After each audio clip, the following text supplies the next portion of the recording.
তো এই জেনেটিক রি ইঞ্জিনিয়ারিং, বায়ো রি ইঞ্জিনিয়ারিং সম্পর্কে পড়তে পড়তে আমার একটা অসাধারণ, আমার পড়া অন্যতম শ্রেষ্ঠ 5টা উপন্যাস যদি কেউ জিজ্ঞেস করেন তাহলে হয়তো এই বইটা থাকবে। সেই বইটার নাম হচ্ছে ব্রেভ নিউ ওয়ার্ল্ড। অল্ডাস হাক্সলির লেখা, 1932 সালে এই বইটা লেখা হয়েছিল, ব্রেভ নিউ ওয়ার্ল্ড। অল্ডাস হাক্সলি সম্পর্কে আমরা শুরুতে একটুখানি আলোচনা করে নেব যে অল্ডাস হাক্সলি কে নিয়ে। অল্ডাস হাক্সলির মা ছিলেন সাহিত্যের লোক, ঠিক আছে, লিটারেরি পার্সন, একজন সাহিত্যের লোক। আর অল্ডাস হাক্সলির বাবা ছিলেন একজন বৈজ্ঞানিক। অল্ডাস হাক্সলির নিজের ইচ্ছে ছিল ডাক্তার হওয়ার, কিন্তু ওনার চোখে কিছু একটা সমস্যা ছিল। সেই সমস্যাটার জন্য ওনার একটুখানি অসুবিধা হয়, তাই জন্য উনি ডাক্তার হতে পারেন না। পরবর্তীকালে উনি লিটারেচারে ভীষণই নাম করেন, মানে ইংরেজি সাহিত্যে বেশ মানে অনেকগুলোই ভালো ভালো বই, তার মধ্যে যেটা সর্বশ্রেষ্ঠ এবং সবচেয়ে পপুলার হওয়ার কারণও আছে, আমার মতে তো সর্বশ্রেষ্ঠ লেখা, তার বইটার নাম হচ্ছে ব্রেভ নিউ ওয়ার্ল্ড। এই ব্রেভ নিউ ওয়ার্ল্ড শব্দটা এসছে শেক্সপিয়ারের আফগানি জামিয়াতিনের উই নিয়ে আলোচনা করেছি, জর্জ অরওয়েলের 1984 এর কথা বললাম।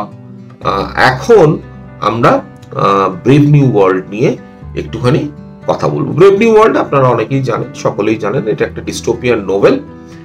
ডিস্টোপিয়ান শব্দটার অর্থ নতুন করে বুঝিয়ে দেওয়ার ব্যাপার নেই। ডিস্টোপিয়া মানে হচ্ছে ইউটোপিয়ার উল্টো, মানে যা ইউটোপিয়াতে সবকিছু খুব ভালো, ডিস্টোপিয়াতে সবকিছু খুব খারাপ।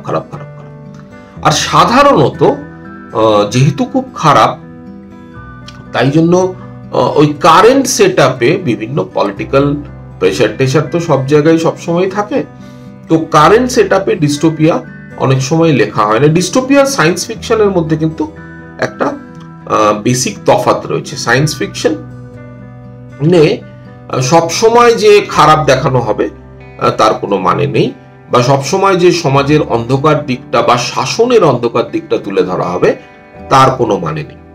এখানে ডিস্টোপিয়ান নোভেলে কিন্তু বেশিরভাগ ক্ষেত্রেই এবং প্রায় সব ক্ষেত্রেই একজন বেশ শক্তিশালী শাসক থাকবেন, তিনি টোটালিটেরিয়ান হবেন, মানে সর্বব্যাপী, সর্বগ্রাসী এবং সবচেয়ে বড় কথা একনায়ক। তো তিনি হবেন এবং তিনি সেই সমাজটাকে, টোটালটাকে কন্ট্রোল করবেন। এবার এই কন্ট্রোল করার বিভিন্ন রকম পদ্ধতি রয়েছে।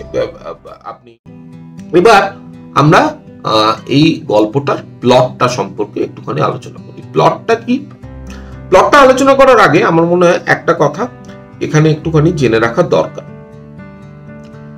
Happiness is important, not the truth. এখন আজকালকার দিনেও আপনারা দেখতে পাবেন বিভিন্ন ক্ষেত্রে যে নিরন্তর, অবান্তর এবং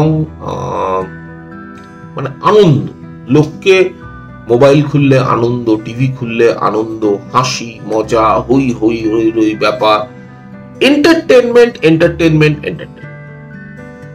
মানুষের আর ওই 1.5 মিনিটের রিলস এর মধ্যে মানুষের জীবনটা এখন ঘোরাফেরা করছে, একটুখানি হাসছে, আবার একটু দুঃখ করছে, আবার একটু হাসছে, আবার কিছু একটা শিখে নিচ্ছে 1.5 মিনিটের মধ্যে, আবার কিছু একটা বুঝে নিচ্ছে 1.5 মিনিটের মধ্যে। এইভাবে মানুষের জীবনটা চলছে এবং সেটাই এন্টারটেনমেন্ট। এই নিরন্তর এবং অবান্তর এন্টারটেনমেন্ট,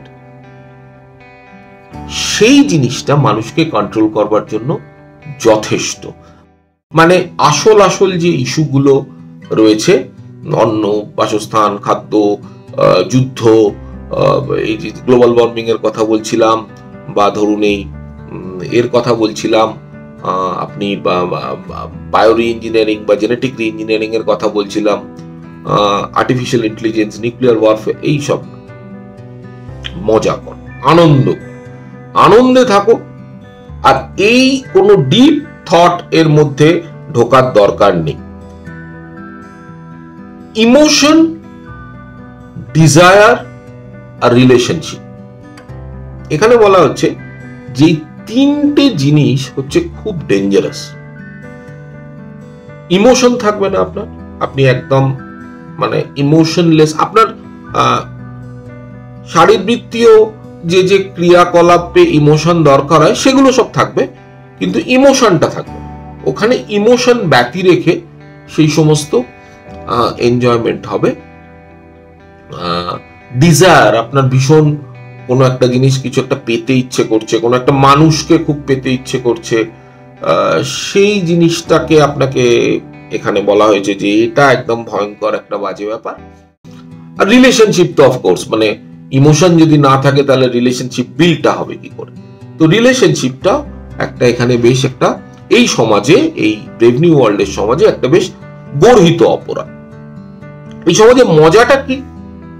মজাটা হচ্ছে যে যৌনতা, এখানে যৌনতার সঙ্গে এখানে কোনো ইমোশন জড়িয়ে নেই। এখানে যৌনতা একটা শারীরবৃত্তীয় ক্রিয়া, যেরকম রেচন পদ্ধতি সেরকম যৌনতা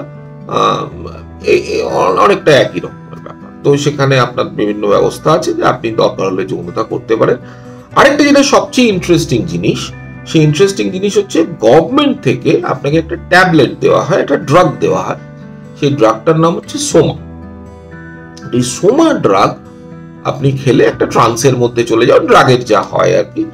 তো গভর্নমেন্ট থেকে শুধু তাই নয়, গভর্নমেন্ট থেকে আপনাকে ইন্সপায়ার করা হয়, আপনাকে বলা হয় যে আপনার যদি বিন্দুমাত্র কোনো কিছুতে কোনো রকমের দুঃখ, কোথাও যদি সামান্যতম দুঃখ যদি আপনার মনের মধ্যে আসে, তো ইউ হ্যাভ সোমা। আপনি সোমা নিন, সোমা সোমা ভ্যাকেশন নিন, আপনি 7 দিন 10 দিন ধরে সোমাকে আপনি পড়ে থাকুন।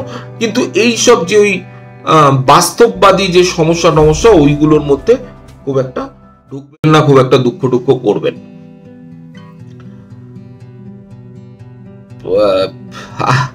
আধুনিক সমাজ ব্যবস্থার সঙ্গে যদি আপনারা কিছু মিল পেয়ে থাকেন, সেটা নিয়ে আমার কিছু বলার নেই, সেটা আপনাদের মন, আপনারা বলবে। মনে রাখবেন, এই উপন্যাসটা লেখা হয়েছিল 1932 সালে, অল্ডাস হাক্সলি লিখেছিলেন।